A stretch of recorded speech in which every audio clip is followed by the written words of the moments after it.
Hi everyone and welcome back to Chef Seats. Today we're going to be making a southern favorite, buttermilk fried chicken. Now this recipe is so simple and so easy that it might turn your Friday into the new buttermilk fried chicken Friday. And just like always, only thing we're going to need are a few simple ingredients. So let's get started. Now to start this recipe, what we need is buttermilk and chicken and a mixing bowl.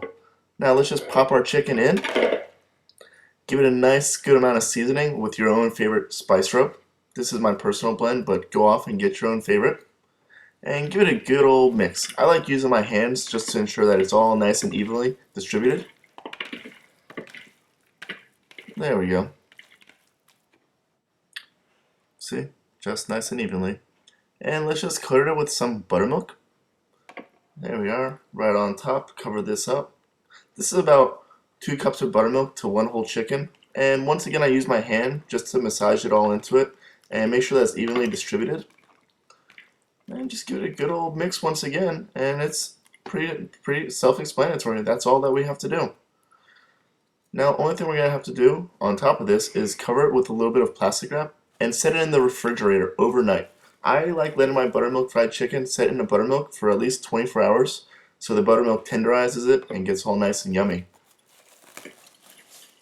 So now after 24 hours that the chicken's been marinated in the buttermilk, what we're going to have to do right now is just flour it. So quite simply, get some flour, all-purpose flour, and get a drumstick or white meat, whatever part, and just toss it on in. Personally, I like to have a wet hand and a dry hand so that when I'm working with it, it's not going to get all clumpy together. You see right here, I'm only using my right hand to stick my hand into the chicken buttermilk mixture. And then I'm going to use the left hand to flour it. So it's going to really keep the procedure really nice and clean.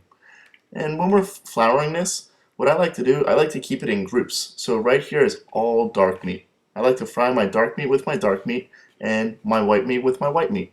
The dark meat will probably take about 5 more minutes longer to fry than the white meat. And just make sure that we really heavily coat this with a lot of flour. This is going to get it really nice and crispy. And set it aside. There you go. Another drumstick, set that aside. And you guys understand the breading procedure, or I'm sorry, the flouring procedure here. So I'm not going to show you the whole thing. You get the point.